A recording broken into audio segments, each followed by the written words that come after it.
please. Kiss me. Greetings and salutations. This is Cage's Kiss, the ultimate Cage cast, where we discuss each of the National Treasure's cinematic masterpieces, his life, and we try to glean whatever kernels of wisdom we can from his character this week. Nicolas Cage has thrown a lot of films at us. We were just coming off of Dog Eat Dog and Snowden. Then we got this bomb, the Indianapolis bomb. We know you can tell it's a bomb. You count the B-movie actors and asylum film level of special effects. The thing about these films, sometimes they end quickly, sometimes they don't. Sometimes these films roll over 2 hours, and then you start hollering and screaming and hoping for the credits, but they never come. You know, by the 50-minute mark, we saw our first shark in this film. 54 minutes, saw a shark leap out of the water. Lamest thing I've ever seen. Till it kept going for another hour. Young man, Mario Van Peebles made this, son of Melvin Van Peebles. I don't know why he made it. Money, women. All I know is this film came out October the 14th, 2017. Sorry, 2016. 40 million went into it. 2.1 million came out of it, and we watched it. The dancing, the singing, the sharking, the whole damn thing. My name's Donnie, and I'll never watch USS Indianapolis Men of Courage again. You got city hands, Mr. Donnie. For drinking. Well, gee whiz, I'm a 1940 sailor, or Adrian. So, Adrian. My name is Linda, but this week I'm a salty cheese dog. And we have awesome guests. Hey! Hey! Hello. Explain yourselves. Well, my name be Benson, and I sailed on many a ship back in the 1900s, the 1400s. And I'm now... You're only out by a few hundred years there. I know. Counting's hard for a pirate. 100 miles. But this is what they all talk like at sea. Of course, yep. And my name's Sam. Benson. And I have an unhealthy obsession with Benson's nipples. Oh, my. The Lord. You stay away from my nipples. Never! They're my nipples. It's my treasure. Wait, did we watch Treasure Island or did we watch... Here we go. No, we watched Cutthroat Island. Because I'm Gina Davis. Yeah. So finally, I suppose I'll go then. My name's Adam. I'm going to avoid the stupid accent. And I am definitely going to be sending you an invoice for the 2 hours of this movie. As well as your right. Mr. Van Peebles owes us all. Is that an invoice for time? You're going to charge them time? Yeah, time. Time is money. You know, they do say that, don't they? People say that. He's going to fine them for the defamation of sharks. Defamation? The defamation. The deformation of shit. Shark problem. Do you know what, though? Do you know what? I went into this film thinking I was going to absolutely hate it. And I did. Met expectations. Exactly. Learn something. I think it lulls you into a false sense of security. It starts quite good. Oh, I wonder what's going to happen. It's a historic film. And then it goes on for like 2 hours of... Oh, you like that clip from Red Tails at the beginning? Yeah. You see, But wait, Donnie, what are we talking about? We're talking about a movie where sharks, apparently British sharks, go before the magistrate to talk about deformation. Defecation. World where sharks evolved from men? It's just not right. So we told Benson that we were coming on this show and we've got to watch this film, which is all about semen. And I think in the end, he sold then. Yeah, I think in the end we just let him down. Sorry, Benson. it's all right. I made up for it after Pornhub Premium. You watch Takashi Miike's USS Indianapolis, Man of Courage instead. Well, at first, I definitely downloaded it legally. I was watching half English, half Spanish version. So random scenes would turn to Spanish. Now I was like looking through the history books, thinking, when did they highly invest in American Navy men learn Spanish? And it turns out they didn't. And it was just. I think that could only be an improvement because that means you wouldn't understand some of this dialogue. Oh my god! It was really good in Spanish. The Spanish sharp, especially. El Champo. El Chapo. You're coming in my waters. Are we all drinking for this one? Yes. I'm drinking like permanently, so I suppose. Okay, permanently. Okay, well, I drink a little less these days, so I expect to become slightly affected. I'm having a 24-ouncer of Steel Reserve High Gravity because my shit be classy like that. Lovely. That is very $1.25 is I have classy. no idea what that is.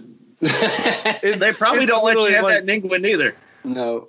Definitely. Oh, I'm don't. sure they've got their own equivalent. This is like the first freaking 40 ounce I bought because I want the cheapest crap they have. Like, well, for $1.25, you can have this. Like, oh, right. It's a special brew. Yes, exactly. Yeah, it'd be like special brew. Are we still talking about Sunny Delight? Yes, obviously. Right, okay, cool. No, that's for special occasions. I've got a 1984 vintage of Florida style Sunny Delight. I might crack it out for such a special occasion. Yes, quite. It's lovely with a orange peel and a Got a Cuba nice nose on it. I find a lovely blue Boone's Farm pairs well with Cage's Kiss.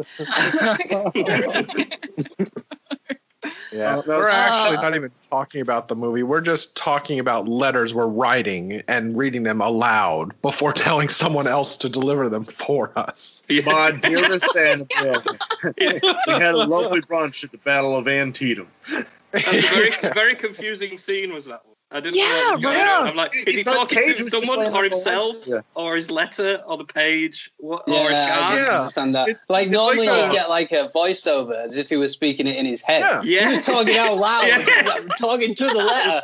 I didn't understand what was going on. Yeah. Well, that I was wasn't wondering actually. if she was imaginary.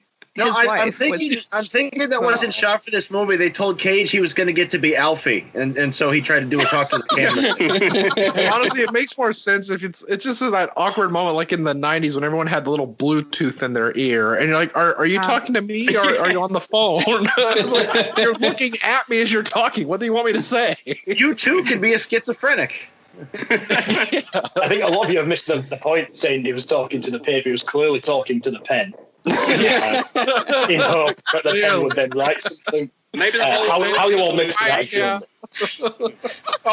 Okay. So Secret Lover was his nice fat pen, and at the last moment when he thinks he's gonna die, it's like Annabelle, I want to be with you forever, and then he puts it in his ass. Yeah. Yeah, that's exactly. I mean, you can put a pen in all kind of orifices. You don't know what kind of That's true. fan fiction he's writing at night with that. So. He regretted it when he found out it was Delegacy. a bouncing pin. Like, No, this it's in is the where Spanish my version. dreams come from. I missed the scene where he puts the pen in his ass. Was that in the deleted scenes? Spanish edit. That one. All right. Yeah, you Spanish- missed it because it was Well- just in Spanish. Yeah.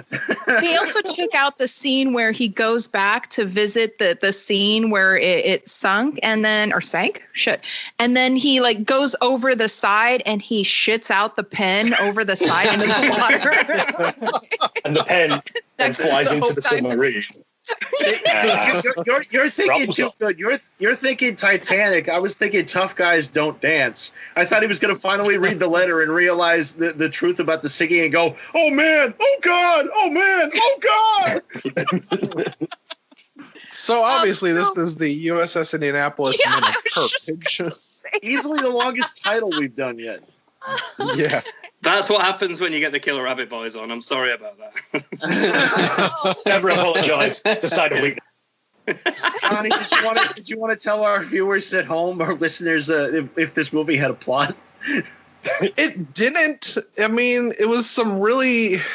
Oh God. Just some shit that It's happened. like it's kind of like what happens if you had a plan and you started shooting stuff to make a historical film, but then someone did some cocaine off of the film and it got destroyed. So you only had elements left. And then you decide to let a high school do your special effects for you and just fill the rest of the movie with that shit instead of a historical film. Because, I mean, this is supposed to be about the Indianapolis, which was a ship in World War II that had a lot of good things that it used to do and was a very tough freaking ship that delivers the bomb that ends up helping Hiroshima bomb. The war in World War II. And nobody knew about it, so it gets hit by 2 torpedoes. It's supposed to have been 2, not just 1.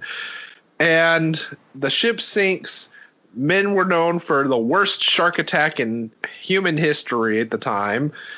And yeah, that's what most people know it from. They mostly know it from that, from Jaws. But otherwise, it really hasn't been done extensively, except for a handful of movies and TV movies that have been done about it. But we're going to completely forget about that because we had to watch this shitty fucking version of that story. When you put it like that, though, it sounds brilliant, doesn't it? You've got There's ships, so many you've got elements. torpedoes, you've got sharks, you've got atom bombs. You got torpedo sharks. You've got alien invading pens. Boring as fuck. How did they take all those Yeah, elements and make this crap?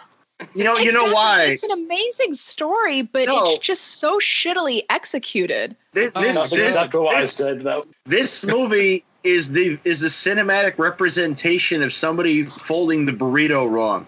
Because instead of even layers of ingredients, they got them all like this is the section that only has the rice right here. This is the section that only has some cheese. This is the section that only has lettuce. And then And we're going now- to cut it Yeah, short and only Prince give you Chris half of burrito. it. And all the shit drips down your shirt and ruins your day. Yeah, they weren't good ingredients to start with, too. So. See, that is perfect because I've eaten that burrito. I had to pay for that burrito. And it was a bean and cheese. It was a bean and beef cheese burrito, and literally half the burrito was nothing but all the beans, and all the meat was on the other end. I'm like, what the hell? What am I eating? You got a vegetarian Right. part. And So- split it in half. Half and half burrito. Yeah, So you get Red Tails, you get Men in the Room, then you get a 1940s Sailor musical, and then you get Shark all the little Attacks. dancey Yeah, bits and there's a that. random And then a fight. courtroom drama. Yeah, it no, was Newsies meets Jaws. That's what she got. I've never seen the whole movie, but I've seen clips from the movies that they film, and the Coen Brothers Hail Caesar, and all of which are Yes. done for yucks. And this movie is trying to play the same shit, striking the same tone for serious. Mm-hmm. You know, I think we've gone almost 20 minutes into this, and no one's brought up the delightful racism in this film. Oh my god! Oh, Well, I was going to let that, aren't we? But before we It's go any racism further, directed towards the Japanese, which is their enemy. In Yeah. It's No, there's racism all over this film. Just Yeah. everywhere.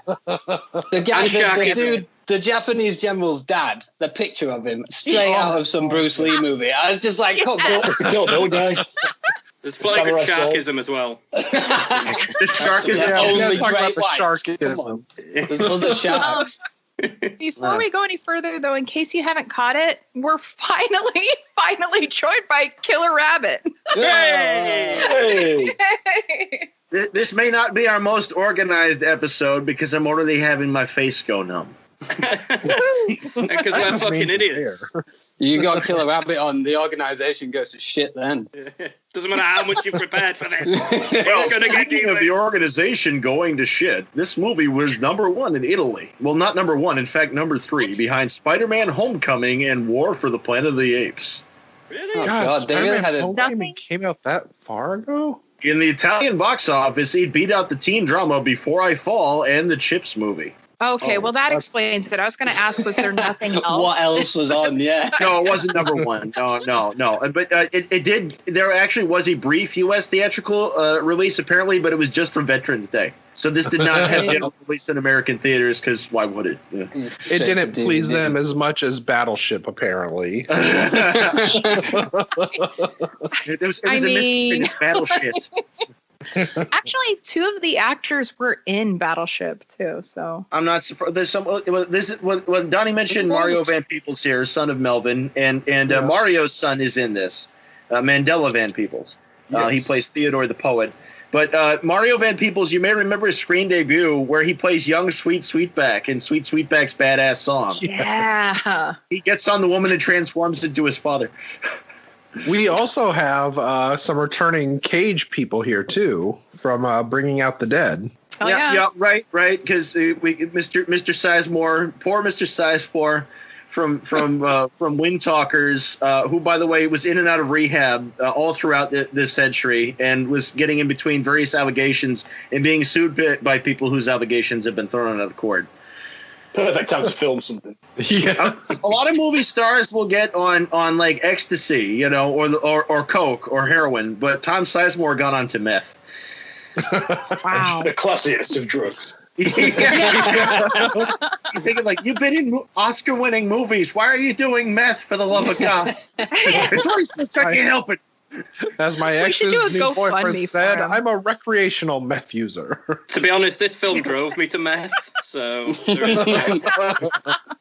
USS Indianapolis, not even once.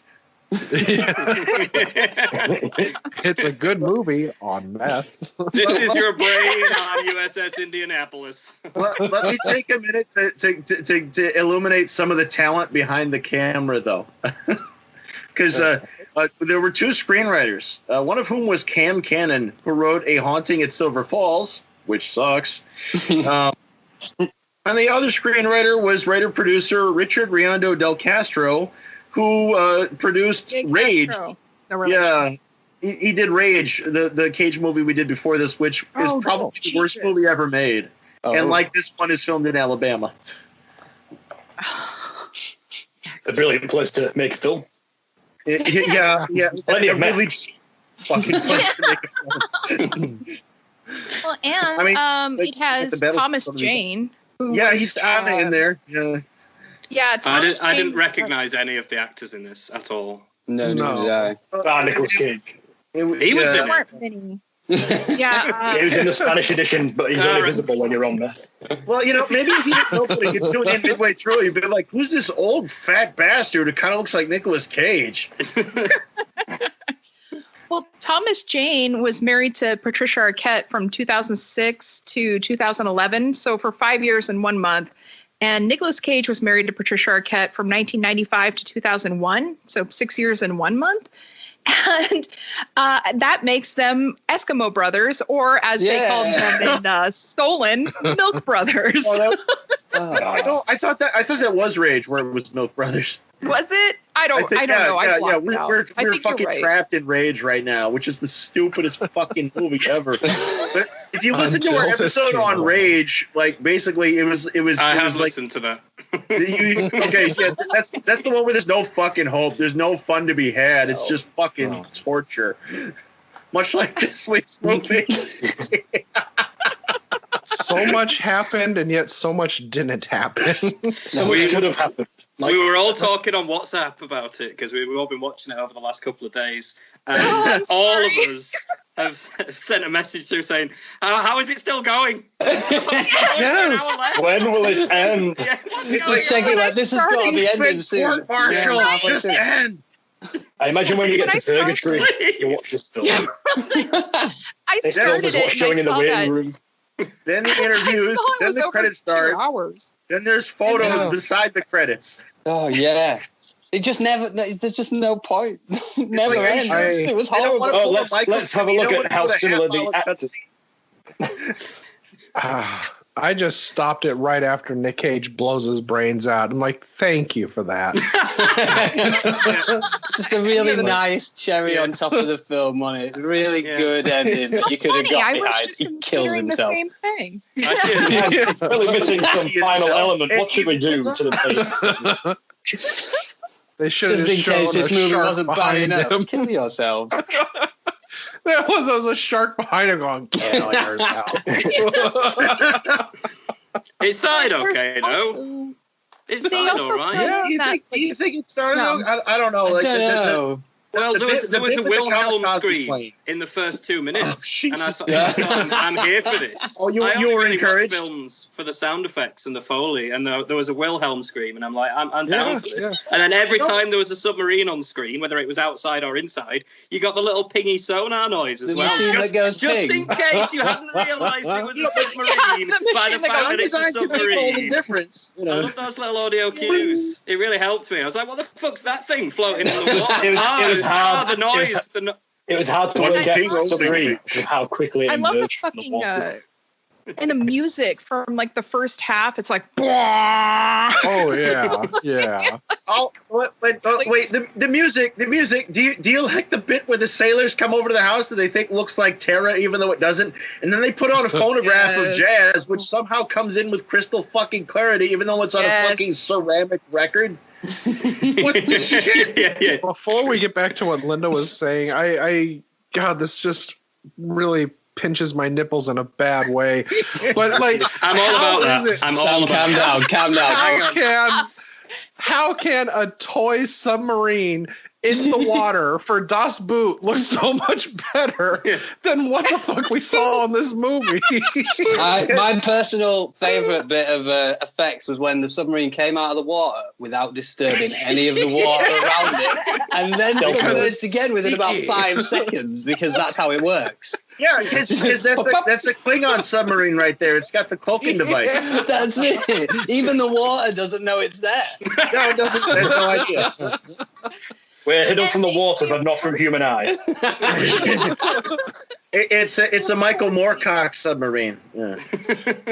have to shoehorn You know in the the bit that- romance thing too. Oh God, yeah. Well, Storyline. In the alley It with all the wasn't- seamen. the semen alley. That's for Cage's Kiss After Dark. I lost your wedding ring in Semen Alley. What? Somebody lost your wedding ring in my ass. I was gonna say I didn't know whose it was, but I could feel I whose dropped it the was. cock ring.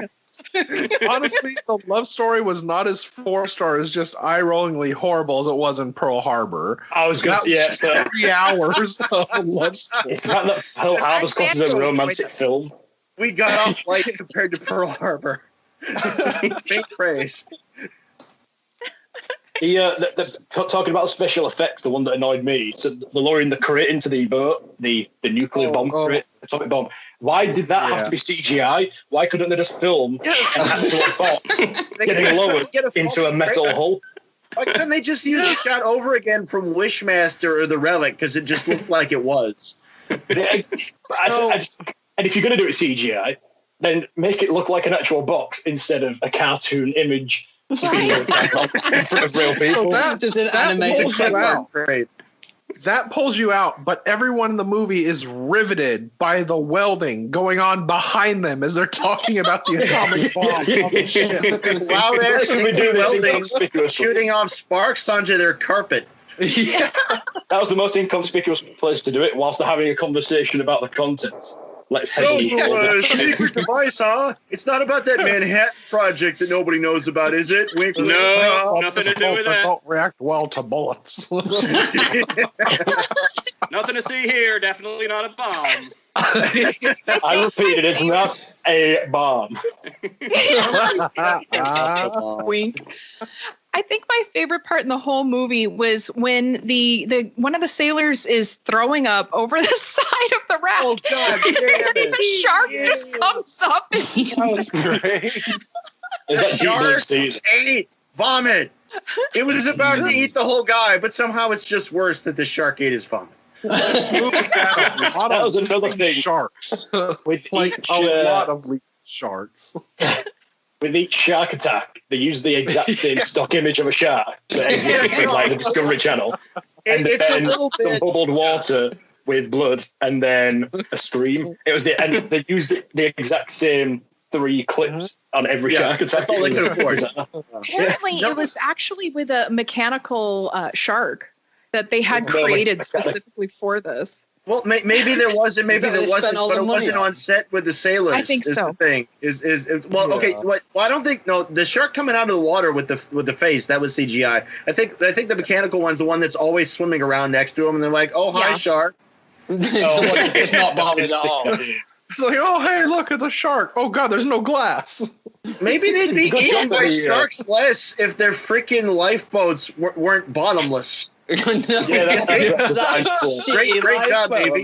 Look at all the One thing dangling I was very grateful for in the film is that they helped set the scene by talking about sharks prior to the whole The It's a really good job. of For the the shark whole hour jaws. before the shark attack. Yeah. It's like, it was a very good job boys, they did that. this mission's going to be a success. I have a pigeon, and we're going to have really good luck. By the way, It's a dove. sharks It's not a eat pigeon. people. It's a dove. No, he's at the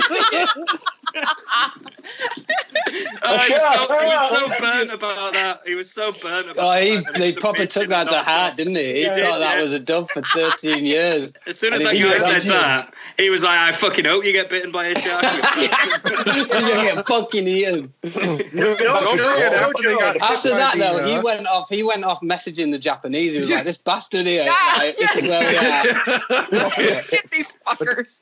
Don't forget when they got hit by the torpedo, you get to see the shark magazine just floating around. Like, just in case you forgot, we're gonna be here soon. There was a bit of foreshadowing as well, wasn't there, with the jaws? It kind of zoomed out and there was like some... Yeah, there was some shark jaws that Yeah. came into focus. I got was, a yeah. picture of that. If you want to see it, listeners, you can go to cageskiss.com/listen. Because I saw that and I was like, oh, fuck this shit. Fuck this shit so hard. Or you include pictures from the Spanish cut where it shows the sharks with the shark porn magazine. It was almost as if they knew that the film was so dull and boring that they kept just dropping little hints like, there's some sharks coming, guys. Seriously, there's some sharks coming. It's going to get good. Yeah. You don't want to miss the sharks. Come We here. decided to portray these events in order, so let's assure the audience that the boat will sink later. If you're here for sharks, they're coming, folks. I mean, most historic event movies like this, with the build-up, will begin with a little bit of the event. Like if it's about a murder, it will begin on the murder, and then you'll get the movie to get to the murder. Or you think they'd begin with I bet the you're wondering how we got in torpedo. this situation. Yeah, exactly. It's like freeze frame is like, oh, I bet you're wondering what a captain like me is doing in a place like this. The other day, yeah, no. And I think that's why you get the Red Tails clip at the beginning. You're like, action, adventure, Cage. Who should we get to transport the atomic bomb? I think we should get that badass guy from Con Air. Bitchin'. Yeah, and instead all you get is him floating around paddling himself on a life. Oh, it looks so funny when he paddled himself. He does. with I that love it so Tiny much. hole. Yeah, the tiny little. Oh, it demasculated him so much, didn't it? Where he sounds like a hero with this tiny little Fisher Price paddle. Bless him. What happened to the? So you remember at one part the kind of paddle off to an island, four of them in a raft. Did they ever show back up, or are they still Yeah, four of paddling? them turned back, and one of them's alive, and the guy, the dick in the middle's gone. He got shot. I was confused because I couldn't watch the movie all in one setting. I just remember the one sunburned guy being like, "We have found an island. I am in charge now. I hate people and people who Yeah, I are remember that black. confused I me hate too. Yeah, That confused me too because I'm like, yeah, the captain's dead. I'm like, what? It's like, did Cage just paddle off into the sunset? What the fuck happened here? You know, when he paddled off, why didn't they all go together? Why did Cage leave those two in the other raft to go and find other people? I know, Why they're didn't he on stay in that portable raft rafts. and These paddle rafts that move. raft? Yeah, It seems that people didn't realise these rafts moved because they kept floating away from each other. The movie didn't really portray it too well because like it keeps showing the ocean just like at the same angle with guys just sort of hanging out like what's probably right at the beach. hanging out. And so it's like, so are these guys near each other or not? Or Just hanging out can in they the just ocean. Stand up. Yeah. You know? Play a harmonica. Carving a Pretending to play piano, a piano. carving a piano into the side of the raft. Way to go crazy by destroying your own raft, mate. Mandela Van Peebles Peebles Titanic. got to the island and had an affair with Harvey Keitel, and his daughter was mad at him. I have to make the controversial statement of the episode. All white sailors look the same. So I kept getting confused. I was Yeah, like, When they got a bit muddy and like sooty and that, you couldn't tell anyone apart. Oh, well, there was one white sailor who got burned in the engine room, so he's in perma blackface. It's like, oh, your face got burned off, but that looks hilarious. I'm sorry. Is this insensitive? Well, Linda, you can't charge the movie with being racist. It's by Mario Van Peebles, the director of New Jack City and the star of Solo. I saw Posse. By the way, Mario Van Peebles actually was in the Cotton Club with Cage before. Yeah, he was. Well, thanks for mentioning that, because we got James Rebar back, who was Dutch Schultz in the Cotton Club 32 fucking years before this. I can't believe we've gone through over 30 years of fucking Cage. But no, James Remar, if you didn't know, he was Ajax in the Warriors, and he was Gans in 48 Hours. So, and he was Christopher Lambert in Mortal Kombat Annihilation. Oh God, that's right. I love him. When he was talking about the movie, Cage said, "One of my first loves is the ocean." And you ever notice this pattern of his? Like whenever he's talking about why he did a movie, it's always my first love is I always wanted to be in horror. I always wanted to do this. I always wanted to, and it's always the same. So the interviewer is like, Mr. Cage, why on earth did you do USS Indianapolis, Men of Courage? And he pulls out his acoustic guitar and he goes, well, it's not far down to paradise. At least it's not for me. Down in the harbor. He said, my dream has always been to do a movie that took place at sea, and I haven't been able to get that to happen yet. I almost did a picture with Ron Howard called The Sea Wolf. That didn't work out. And let me tell you, I need to see the fucking Sea Wolf now, because I'm hoping that it's like some lycanthrope movie, like a mermaid wolf. Let's not forget that Ron Howard did The Missing, among others. So that's true. Yeah, true. He almost did The Perfect Storm too, apparently, but he said that didn't work out. So I was getting really frustrated. I wanted to play Captain Nemo in 20,000 Leagues Under the Sea. He just wanted to be surrounded by seamen, and he finally got his wish. Cage had a built-in explanation to do the Asylum's 30,000 Leagues Under the Sea and didn't do it. What the fuck? That should have happened. The contract had too little semen in it. Not enough semen. Like, Not salty 100 semen, or I'm not doing a film. You need 20 seamen, or I'm not coming for this. I don't ever get I out need of a bed music for 20 number and Speaking of all the pearly white semen in this week's film, so you get the part where D'Antonio and his buddy there, Bama, they go to the mansion of the guy's girlfriend, I guess. God. Mm-hmm. And he walks in, he says, hey, gee whiz, this man says just like in that movie. Frankly, my dear, I don't give a damn. Gee, hootenanny. Who would have thunk it? And the old guy's like, I don't know what you're talking about, young man. And it's like, this is 1945.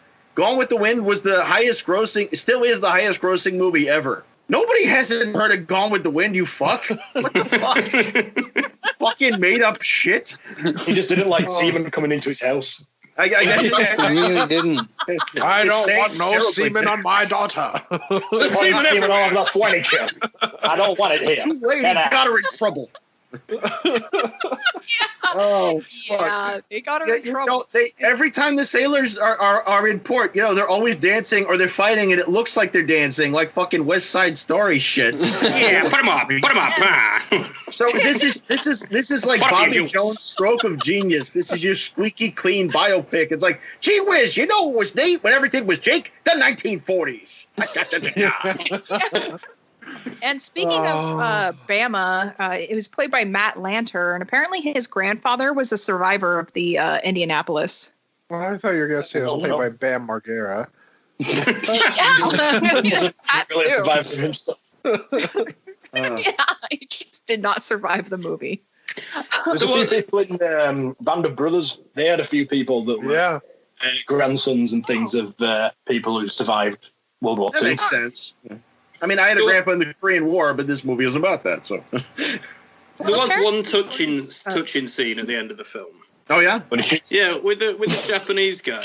Just for 2 minutes, the film showed a little bit of heart, and I felt, I was empathic for a little bit. And then, Well, yes. it ruined Yeah, itself well, again. I mean that is one of the more unexpected things, right? Because the Japanese commander is one of the more humanized people in the film. And the actual guy is kind of interesting because he actually worked a lot to exonerate McVeigh. Oh, yeah. And he actually became a Shinto priest. Yeah. I saw that. Yeah. But there was no real point where I was rooting for any of the characters. I was actually rooting more for the sharks, and I feel with it being a historical film of this, tragic event, I felt really bad that I was like, "Oh, just eat some more, just go on." That sailor, he's in the water. Get him! Yeah, get him! No, quick! Yeah, Be interesting. Yeah. You fellows don't understand. That guy's hallucinating. Buy him. It's a I was feature-length surprised how adaptation of fast Winslow Holman's Salt Kettle. Oh, sorry. What were we saying? I was surprised how calm some of them were when they were missing limbs and things. So they just kind of sat in the breath, playing There harmonicas. was a lot of that. Well, they do call it the Lindy Hop.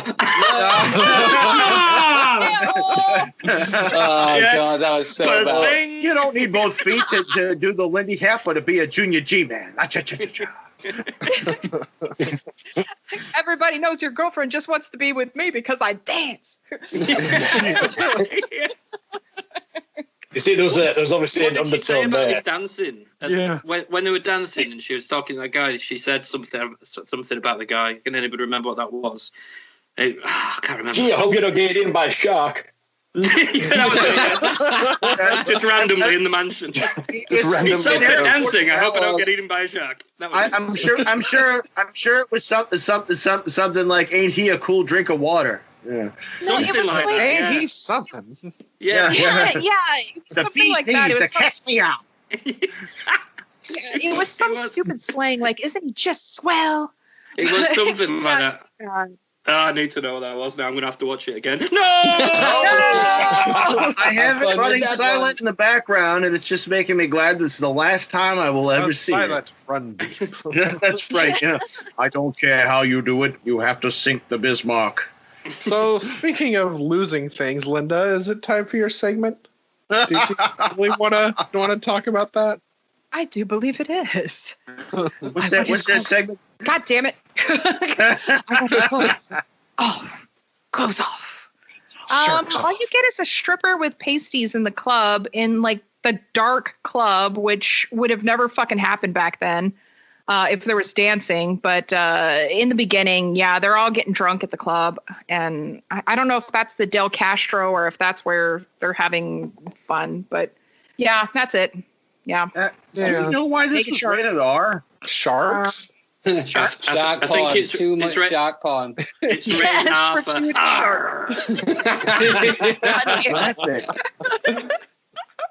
I'm like, They just rated it R to get more people to watch it. Yeah. I think guess so. they failed. Submarines. Hey, one F-bomb. Oh, my. Spielberg's Jaws was rated PG, so yeah. Yeah, they really hit the nail on that with that one. I got told by Sam and Adam I wasn't allowed to talk about Jaws on this. It's my favorite film. Eyeball. It's my favorite film of all time, and I was just going to talk about that throughout the whole episode. But Oh, yeah. not the idea. I mean, Right? it's sort of the elephant in the room because this is clearly only made because, like, hey, what if somebody made a movie out of Robert Shaw's speech right there? It's like his speech in Man with the Glass Booth. It's like, no, Robert Shaw was in Jaws. No, he was in Force 10 from Navarone. Get it right, you Nicolas guys. Cage said that was the first he heard about the USS Indianapolis is in Robert Shaw's monologue. Look how he's segued you all onto Jaws. No, we're very interested to do that. It's a very interesting monologue. You're going to ignore this problem until it swims up and bites you in the ass. It's an We awesome opened scene, with too, Donnie's especially when you... monologue, so It's an interesting moment in the movie, too, in Jaws, especially when considering that Robert Shaw was drunk off his ass when he delivered that, too. Like, that just made it that much more beautiful. Yeah, no, then he went back to his it's just trailer that and he and George C. Scott and Marlon Brando like basically drank the whole barrel of booze. Like Peter O'Toole showed up, Oliver Reed. I had a question about this movie. When Why? Sizemore's character dies, Yeah. why did they push his body over instead of like feeding him to the sharks rather than just eating him? Until the resurrection and the sea will give up dead. They had a tin of spam every day. So sailors are known for dropping semen in the water. So it's funny you mentioned that. I just rewatched Mr. Plankett's review of Kingdom of the Crystal Skull. Oh Jesus. Well, I guess you can't cook Tom Sizemore in the ocean, but I mean, if one of you fuckers like were stranded with me in a raft and one of you died, I'd be eating your ass, literally. Sorry, what? Why not try and Does that mean something different over here? So fellas on both are we sides talking of the sustenance pond here, or just brothers are sexual? Yeah. Let's talk about fanny packs for a while. There's dramatic sustenance because Nicolas Cage, while talking to his wife's photo or us, or the pen he puts in his ass, is talking about how kamikaze guys, that ain't Jake, because they don't know they're going home. They know they're going to die. Suicide mission. That ain't right. Gee whiz.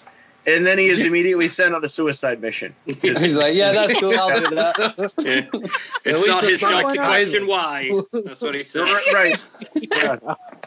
I'm a good soldier. Unless it's about Japanese people, then he can question it. But when it's and unless is this to do with the Manhattan Project? But he's not questioning. He's not asking any questions, though. But is it Manhattan Project? Yeah, it is. You know why he didn't kill himself until 1968 is because he found out it actually wasn't the Manhattan Project; it was the Manhattan Transfer. It was a crate of 45s. And the welders behind them should have just been putting up a sign saying "Exposition." Red flag. Hey, can you tell me about sharks? Exposition. No, this should have been one of those courtroom drama wraparound movies where all the boat sinking and shark attacks were in flashback. It did turn into a courtroom drama at the end, though, and that's the point where I was like, "Oh, for fuck's sake! Well, what's going on? You're out of order." It becomes a movie that won't fucking end because he went way the fuck over 90 minutes, and it's like my attention is really flagging, just because the shark attack shit was just like, oh, and then another guy got eaten. And another guy. There's nothing different about any shark attack. Same Sharks of the Pacific versus McVeigh. Convening trial day one. When I saw for the deformation of sharks in the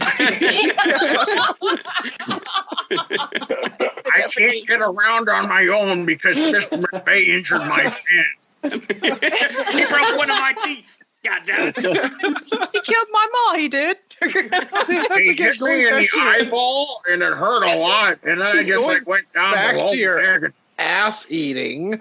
It's like, you're going to eat our asses, but you're in the fucking water surrounded by fish and sharks. If they're going to fight you, fight them first. Okay. Sushi. I like sushi. Assert your dominance. Yes. Fight the sharks Fight the first. shark. Piss on the sharks. This is on a shark. They won't remember. Claim that territory as your own. This is my sea, bitch. Piss all over the sharks. America. You know what the sailors? What this means? It means not welcome. You know what the sailors should have done, though? You know, once they were out on the rafts, to raise their spirits, since morale was clearly flagging there. They should have gone back to what they know best, like back in San Francisco. They should have had a good old fight. Sailors love fights. It makes their dick hard. Fight the shark. But the fighting guys were being friends again. There was no fighting because they were friends then. They were buddies. Yeah, they had to build some kind of friendship thing, storyline. They had some of that lame old camaraderie. Oh, jeez. And we're in the same boat. Literally. One of the guys that lived was like fighting.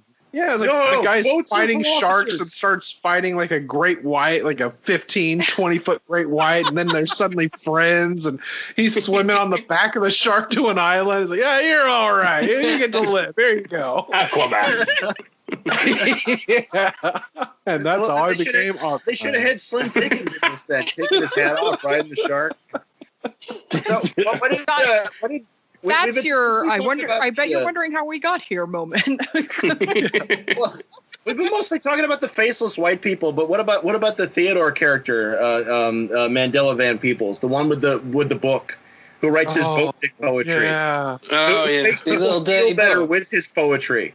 Yes, dirty book. Oh yeah, yeah. he's reading it, Well- isn't he, to that dying guy, and the dying guy Yeah. seems That really, guy's got a seems stonking really hard on. unimpressed. He seems really unimpressed, and he's like, "Oh, you're gonna have to do better than that." And then he says something like, "Oh, there was a woman in the street," and he's like, "Oh, that's brilliant. That's the best." It's like, I'm carry on, losing you more shit, blood you now. blood. Yeah. Yeah. This chub is going to save your life. It's redirecting the blood. I was dying, but after hearing that, I think I'm all right. Let's all just go home. Oh, I think I'm The better now. sharks were listening to the story. That's why no one was attacked. He could have Like, said what happened some to Steve us? Logan lyrics. They could have wanked themselves to shore.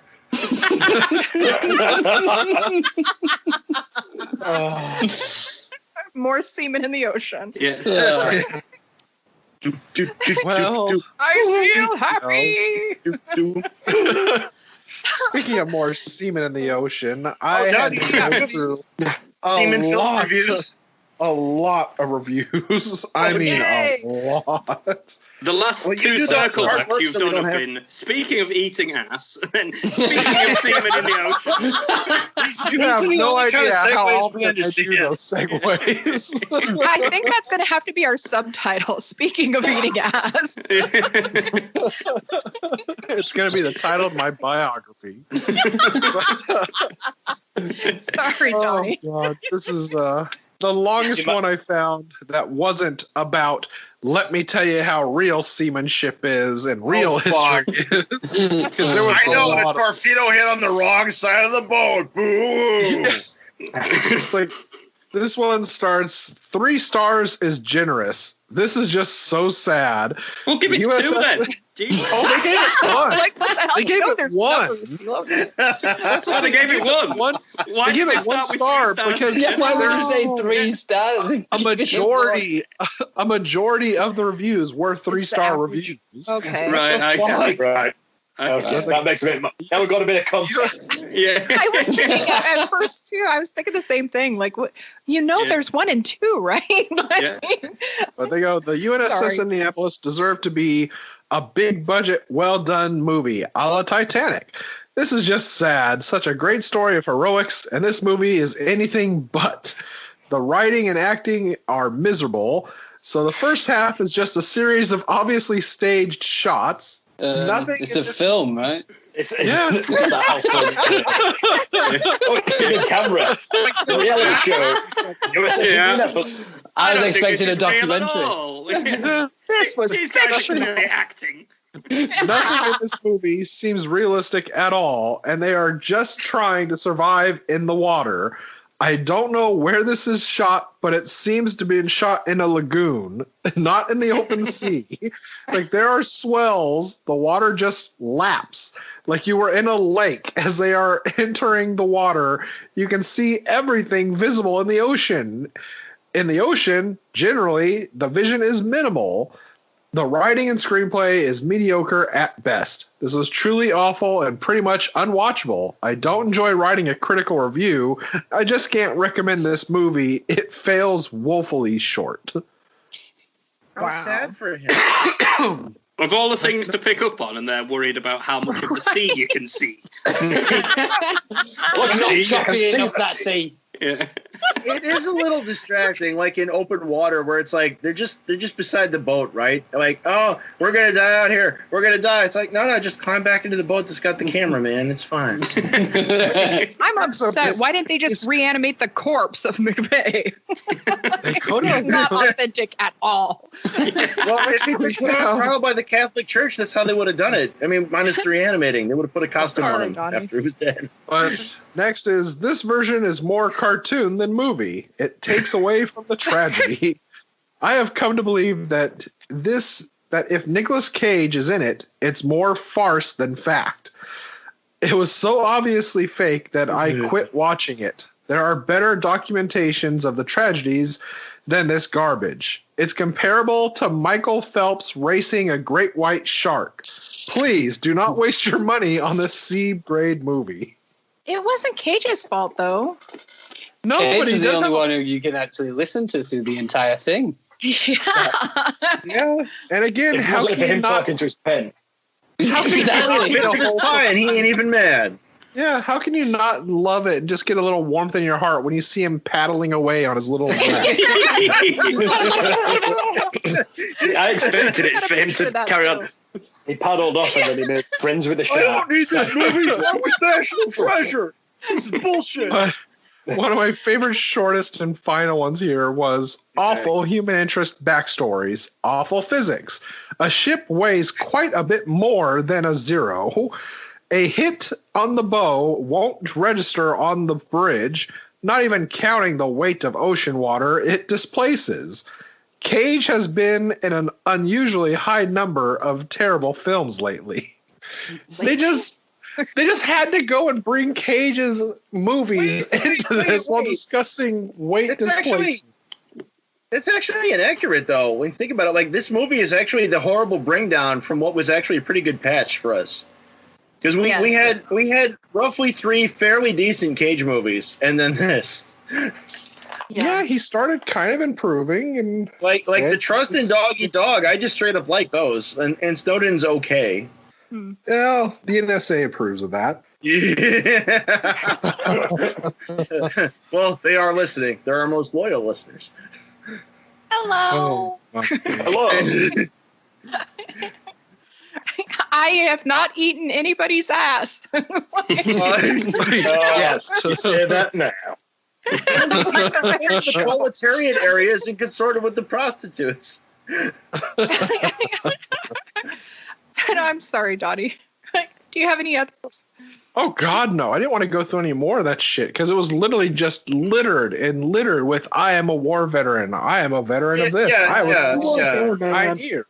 I was there. I strangled Yamamoto with my own hand. I did actually find one I wish you could have commented to like argue with the people reviewing these, because it went from saying I am a very large historical buff. Also, I'm a Marine. What does size have to do with it? Everything, Linda. It's like the difference between a ship and a boat. God. Semper Fidelis. It's what you do with it. It's how you use it. All right. All right, Eric Clapton. Do you feel like it's time for Adrian's segment? Donnie, Linda, let's go. It's time for sequel. Return. More. Harder. Harder. I'm glad you asked. I do have a proposed sequel to USS Indianapolis, Men of Courage. Who asked? So, World War II may just have been a sequel itself. But one of McVeigh's further adventures. His death was ruled as suicide, but we don't know is that he fell victim to the real killers. I propose Zigzag, USS Indianapolis 2, The Shadow Conspiracy. Nicolas Cage returns as aged McVeigh, squaring off against the shadowy Admiral Ernest King, who faked his own death so he could continue to do conspiracy stuff. Played here by James Woods. Mario Van Peebles appears as Mandela Van Peebles, since that shit's like 20 years later. James McTeague will direct. The truth will rise. Excellent. All right, who else has got one? Beautiful. Well, I was kind of thinking of a crossover. I've got this, Sam. Use Crossover? Yeah, I was hoping for a crossover. We're talking USS Indianapolis Jones, where Indy goes to retrieve the fabled butt pen from the belly of a shark in the middle of the Filipino Ocean. I haven't really thought much else about it because that's only just come to me now. So it's got legs, right? It's a winner. It's got legs, yeah. It's already going to be better than Crystal Skull. So, Music by Aerosmith. Yes. nice. I don't want to shit a pen. Maybe not one of their ballads for that one, since it would be pulling the pen out of a corpse's ass. He could play Coney Island Whitefish Boy. Dude looks like a shark. Shark this way. Shark this way. Linda, did you have a sequel? Oh, sorry. Oh, Sorry. you can go ahead. Oh, thank you. So mine was actually going to be following the story of the Japanese commander Nice. on his path to becoming the wise old Japanese guy with the beard. Can't remember the exact name for it. It's actually going to lead into. It actually turns out he built a sword for a blonde woman who ended up on a mission to kill Bill. So there's several sequels that already killed. That was good. That one. Jaws is a sequel, technically speaking. Oh, he turns into Hattori Honso. Yeah, that's who he is. I was a Nice. submarine commander in World War II. I became good, and now I build swords for you. I'm not going to do the accent just to be on the safe side. I do love Cuba. Cuba did one called Doberman Cop. You should all watch it. The prequel could be just them building the actual. See, I had an idea for a prequel, and it was based around the pigeon and the dove. So I think that pigeon and dove, that pigeon's had 13 years of being a pigeon/dove on ships. It's going to have seen some fights. I think that pigeon's got a better story to tell than the rest of this movie. And it's got a fucking identity crisis as well. Exactly. You're not one of us.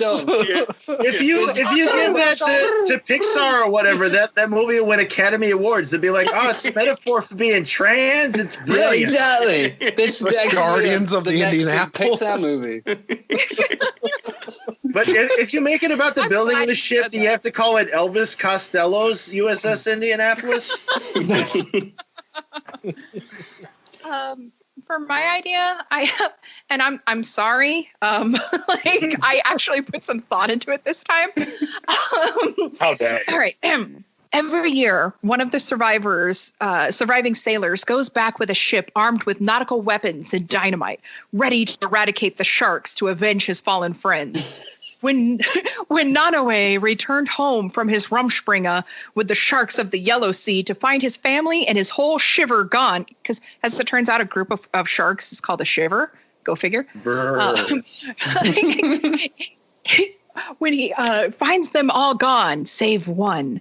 With her dying breath, his baby sister told Nanaue about the sailor and the horrors he had committed upon their brethren. Nanaue swore vengeance upon the sailor and all of his kind. He traveled back to the Yellow Sea and sought out the elder of the Shiver. He told her of the tragedy that had befallen his Shiver and begged her to train him to be a warrior. For years he trained. He committed himself to getting stronger, bigger, becoming a formidable foe. When at last he upturned his first barge alone, they both knew he was ready. For years he traveled from sea to sea, helping other Shivers and learning from them. In turn, he gathered the intel he needed, the location of his enemy. Nanaue traveled to the beaches of Amity, ready to reap his revenge. I'd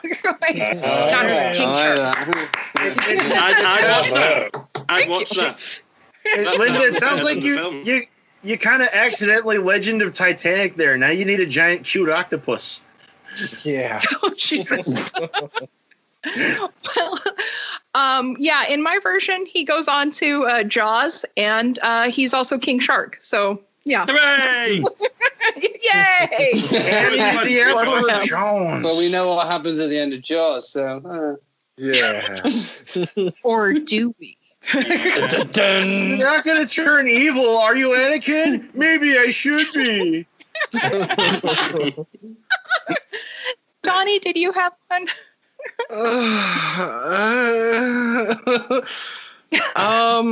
Seaman. I'll just. Yeah, Seaman. The musical. It's called The Drizzling. Yeah. Oh God. All right, I got it. I can pull this out of my ass. Like a pen. Why not? Yes.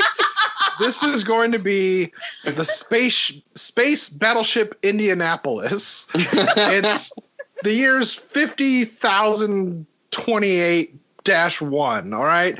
Nicolas Cage is the captain of the space battleship Indianapolis. He has an eye patch because why not? And unlike the original Indianapolis, which carried death, this carries life. It's going to carry the Genesis weapon bomb, which can detonate on a planet and give it life. Life bomb. Like yes, exactly. I heard so of those. they carry their life bomb. payload, they deliver it to a lifeless planet, but they come under attack by the evil Beazle bots from Gorndon. And they happen to lose their ship, and they're all floating very precariously close to the aquatic belt of the moon of Hundari, which, as people know, on Hundari, it's filled on their aquatic belt with space sharks. So Hundari space sharks are attacking the survivors until a rogue spaceship comes by and picks them up, and that's all going to be anime. Yeah. With digital love behind it, yeah? Perfect. Rescue that. Perfect. 3, 2, 1, let's From go. my ass to you. Everything sounds real funny. Yeah. Do you have a face-off? Yes. All right, let's hear it. Out with it. Well, I want this to be really gritty, and I want the shark attacks to be really bloody. So just amp up the drama, amp up the seriousness of all this shit going on. And this will be the cast. For Mike, we have Kermit the Frog. Clara is Miss Piggy. Brian is Gonzo. Lieutenant Adrian Marks is Sam Eagle. McWhorters is Rolf the Dog. And Captain McVeigh is Fozzie Bear. And I want them to be the Muppets, but I want it to be like the Muppets thinking they're in a Muppet movie until the blood and gore starts coming in with the shark attacks and they realize this is a serious shit. So as they get torn up. Yes, and then people keep saying, I suck your dick. Yes, that's why you'll have like Mike talking to Brian, like, I want you to marry Clara. It's like, I don't know if I can do that. It's like, you're bleeding, Kermit. It's like, I know, but please. I so hellaciously have a face-off. Let's hear it. All right, so this is a 1978 version directed by Ted Kotcheff and shot by Andrew Laszlo with a screenplay by William Goldman. You know, so it won't suck. So, for Theodore, Yes. I have Glenn Turman. Princess Bride, right? What? And, Come on, Princess man. Bride, And Marathon Summer Man. Jackson. And All the Yeah. President's Men. Yeah. Yeah. So for Theodore, I have Glenn Turman, who would also do the narration. For McVeigh, I would have Paul Newman. For McWhorter, I would have Ernest Borgnine. For Lieutenant Adrian Marks, I would have Malcolm McDowell. For Bama, I would have Carl Weathers. For D'Antonio, I would have Calvin Lockhart. And for Admiral Parnell, I would have Richard Widmark. This version would be 30 minutes shorter. Theodore would recount the whole thing poetically in flashback while witnessing McVeigh's trial. Yeah. But that's not Nice. I wanted to fix it. That's not what had happened. Yeah, exactly. Dun, dun, dun, dun, dun, dun. Do any of you guys have any face-off? I had Did a you do face-off, double actually. homework on that?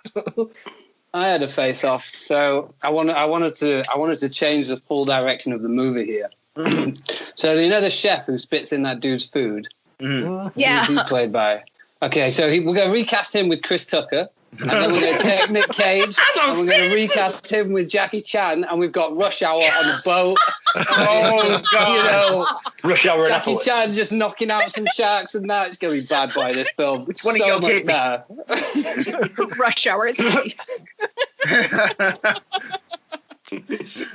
That So checks yeah, out. so that goes to some sort of like final showdown where they've trained the sharks, and the dude on the submarine comes up, and it's Jackie Chan versus the Japanese captain on the showdown on top of the sub. It's a much better film, I think. I absolutely agree with it. You sure you don't want to turn it into Speed 2? You can Oh, combine it's the two. too close to Speed 2. It can't be as trying to be serious as Speed 2. So you know, it's got to be It's not a gun. tongue in It's just cheek. a computer.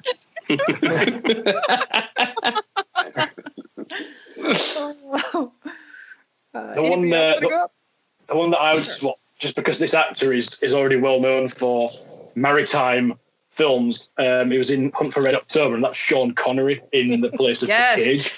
Oh, yeah, you could talk about Sharks. Schumann. All of the Schumann. And the sharks are idiots. You're the shark now, dog. It's gone. Sure. We seem to be shinking. Oh, Not quite shark. Abandon Oh. ship. Schumann. You never say that as if you meant it.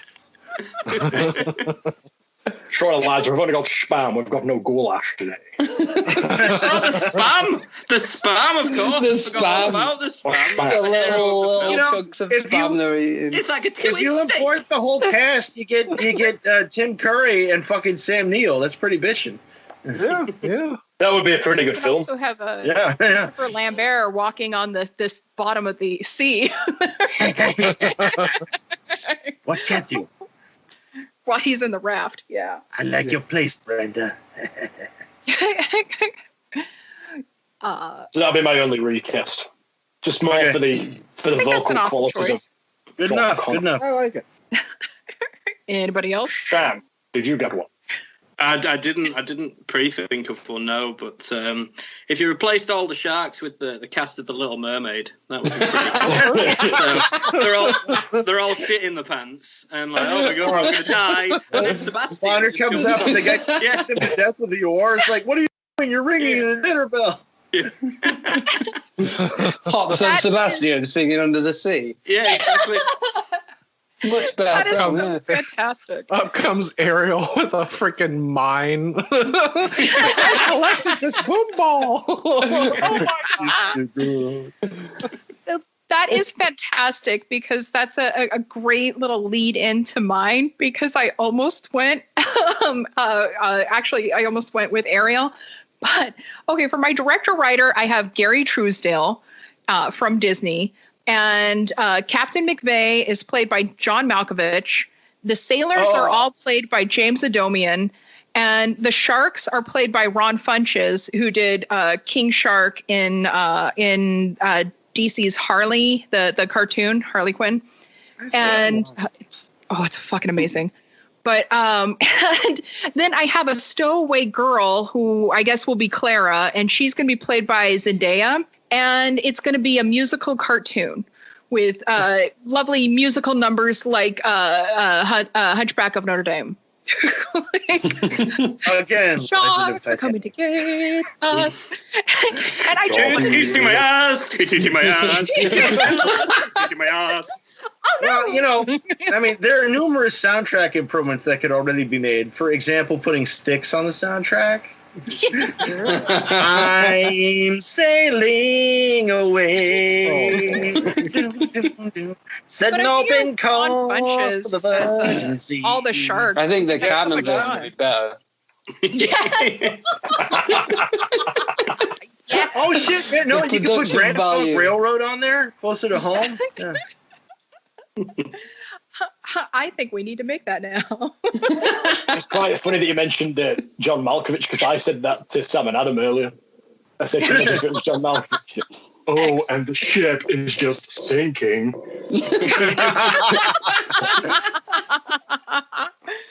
It's a memoir. I like Ron Funches being the sharks because then he can be like, "Oh, I'm gonna get you. I'm gonna get you. I'm just gonna give you a little nibble." I'm going to eat you. Fair all. of an animal town. We could have Bruce from Finding Nemo. Yeah, I was The waiting for Australian Bruce to shark. turn up. Crikey. You boys are a bit lost from home, aren't you? I can't do the accent, so I'm not going to try it. Fish are friends, not food. Semen doesn't count, though. They're not fish. They are definitely food. Semen is food. Semen is life. Semen is food, everybody. Oh, dear. And so is Steel Reserve High Gravity. Were any of you able to find any cagey wisdom in all of this shit? Yeah, I got some wisdom. Fuck boats. If you're in the Navy, learn to swim. That's a crucial element. Might help. I forgot about that.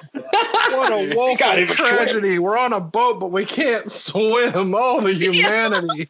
Water everywhere and something. Don't worry I'll about it. never I've wear a got that pigeon. safety vest again.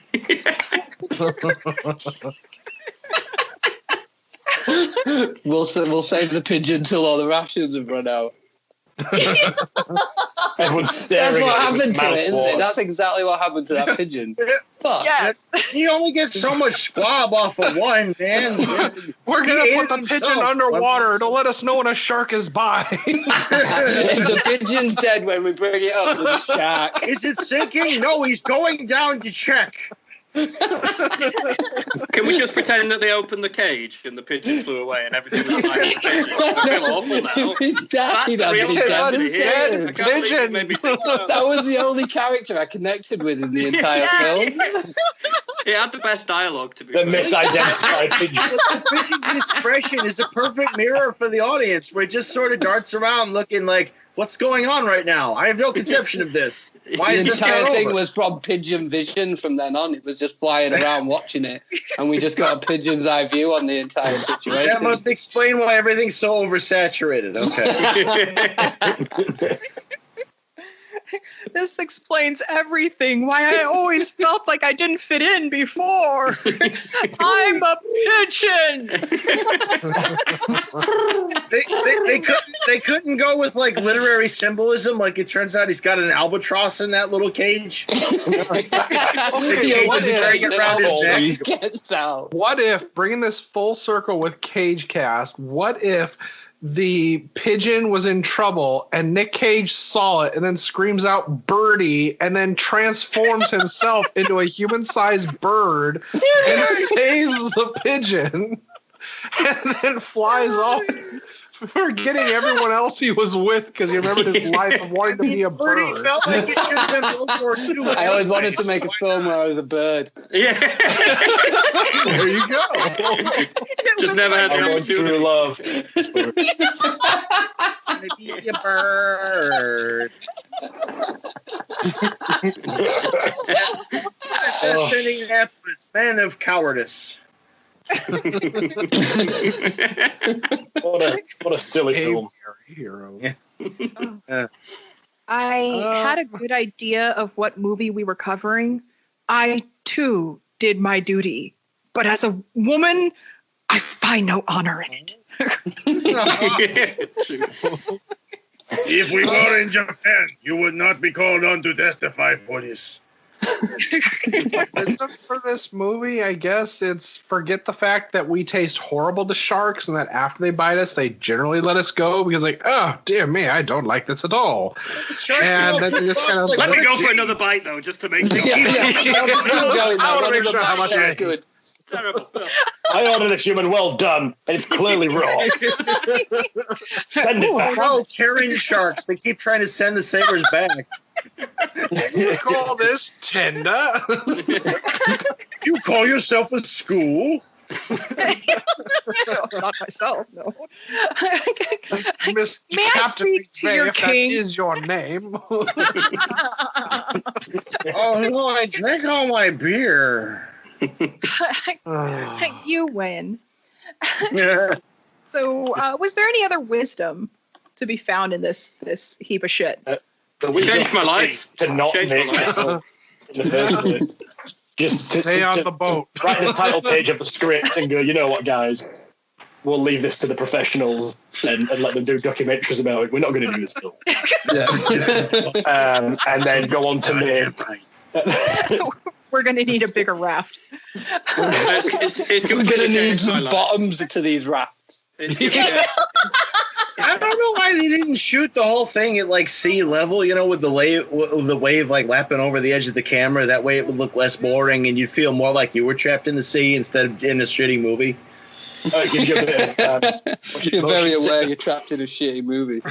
Yeah, it's all different. Like, I stole your ring. I'm so sorry. You married your See that guy? pregnant girlfriend. Ah! That dude could totally have been played by Rick Moranis. It was Right? missing Yes. Rick Moranis. Wasn't That'd be that part? fantastic.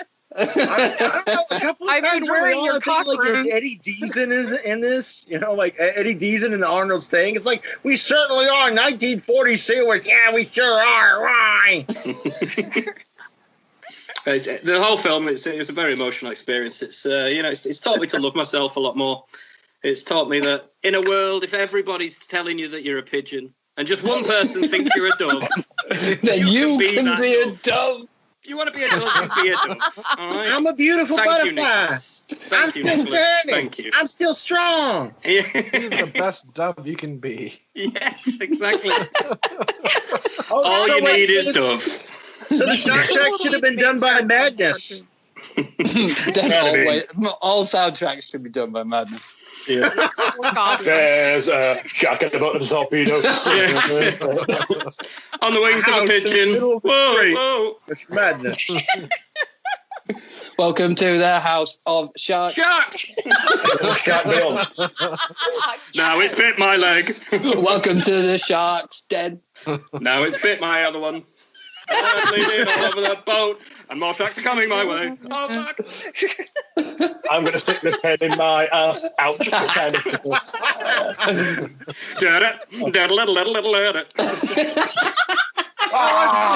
the dream at So the much end, better soundtrack. where Cage gets pulled off the bed into the ocean. It's like Deliverance. This is a good movie. Cage gets pulled off, and then there's semen everywhere. Did you say? He ends up in the ocean wrestling with semen. And his wife says, again.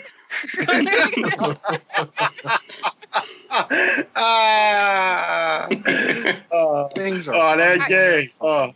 Right. I guess this is the time where I say, please listen, follow, rate, and review Cage's Kiss on Apple Podcasts, Podchaser, and check out our stuff on YouTube with that awesome Adrian art and our stills, which you can also see at cageskiss.com/listen.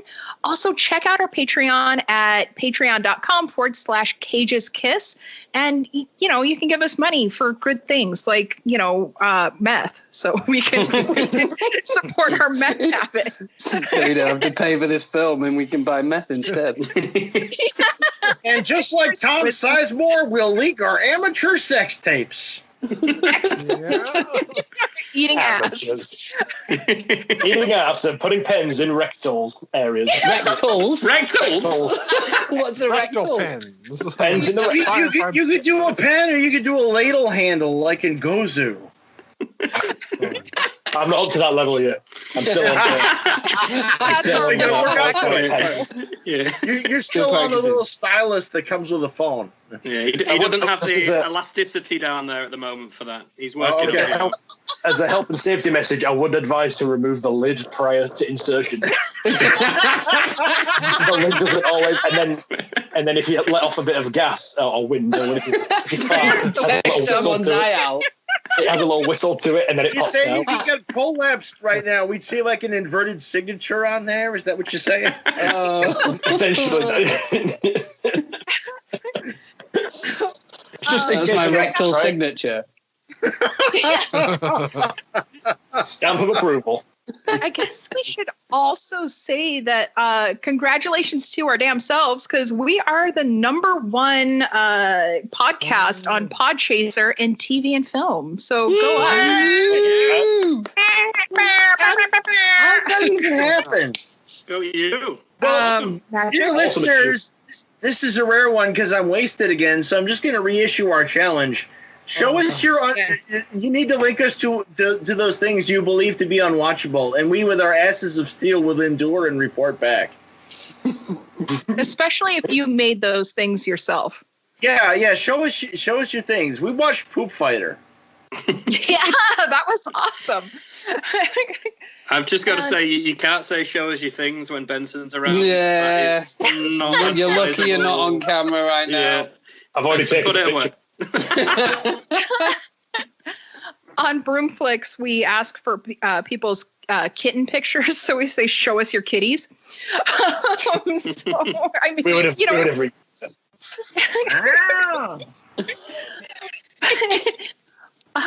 Also, if you can, no, fuck it. This isn't going to be out in time, but we are also up for nomination for the podcast awards. So, Oh, wow. Woo! yeah, How many coming up things to just- happen? love, like magic, the magic of love. I really seriously can't feel my faith right now. But check out my other show, Bednubs and Broomflix. That's BROOMFLICKS. We've got licks at the end. And check me out in Dispatches of Disassociation as Lila. Adrian, can you tell people where they can find you? Oh, dear God. Oh, my God. All right. Well, I have a strong DeviantArt presence. So I'm Leo the Fox on there, lowercase LeoTheFox, all one word, all run together. And my Patreon is under the same thing, where that's where my super secret artworks go. You need to go on there and give me $1 so you can look at them. So there. Donnie? All right. You can find me on the Twitter as Unreal Goals, and same on Instagram. You can also find me as the Boy Who Blew over on Pornhub. Please don't follow me or look at my history. It's not a nice thing to do. I also, when Adrian is finished with my amazing art, which he will be paid for in doubloons, we'll have my Wisdom in the Bottle podcast where I just rant about things for about 2.5, 3 hours, depending on how drunk I get. Yay. Smooth like butter. Beautiful. And where can the people find you guys? Sam, do your thing. Well, yeah. Yeah, tell us about your show. Yeah, we're Killer Rabbit. Thanks. Thank You to Cage's Kiss for having us on. I realized the other day that you were one of the first podcasts that we ever followed on Twitter. So we've been internet buddies ever since, and now we're sort of vocal buddies and real buddies. So vocal buddies. Vocal buddies. So honestly, thank you for having us on and for making us watch this terrible film. Thanks for that. Thank you. Really appreciate it. Yeah. But yeah, we're Thanks Killer for Rabbit. being on and upping our quality. It's very different to this podcast. It's kind of like an alternative news podcast. We go and seek out the craziest stories from around the world. Interspersed throughout there, we have games, we've got quizzes, we have featured artists, so we like to bring local music to you as well. And largely, we just shout at each other and take the piss out of each other a lot. And that's basically us. So you can find us. Taking the piss. Yes. You can find us everywhere: Twitter, Facebook, Instagram.com/KillerRabbitPod, or email us at killerrabbitpodcast@gmail.com. We have got a link tree. We're available wherever you get your podcasts. Come and give us a listen. Don't listen to the first episode. Join in a bit later on, maybe, when we got good. When we got good. When we got good, yeah. About Our first episode either. About episode 6. About episode 6 is where we found our feet. But yeah, come and give us a listen. And as Cage's Kids have said to you, go give them some ratings because they're awesome. So yeah, that's us. And yeah, listeners, I actually asked them to be on because, you know, we fucking love them and their show is goddamn hilarious. Just check it out. Do yourselves a favor. Check it out. It's fucking amazing. Thank you. You guys. That was worth watching that film just for that. I remember listening to the first episode for me of your guys' show, and I remember thinking, fuck, we got to up our game, like, real bad. We have friends that are legit. These men from England, this is why you punish us? I see how you ought to know.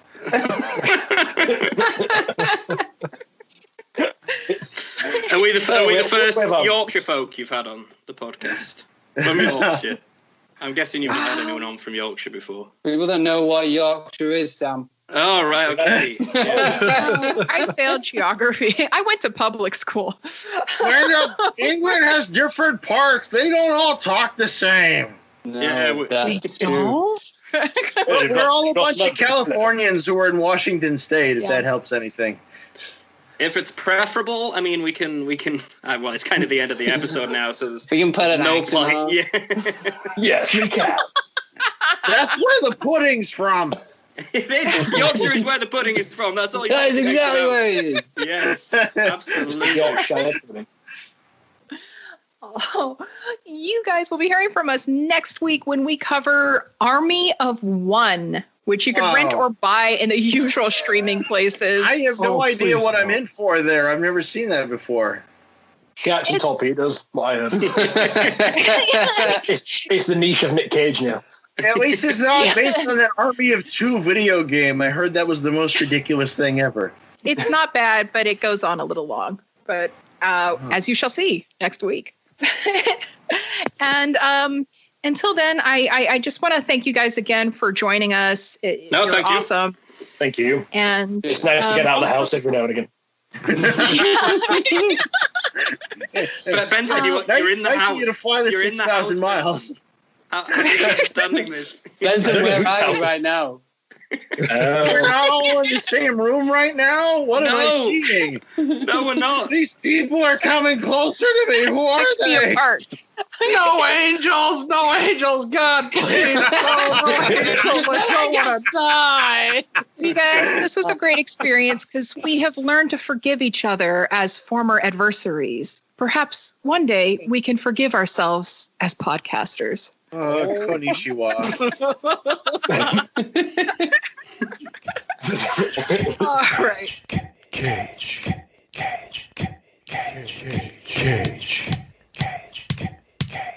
Peach. I could eat a peach for hours. Please.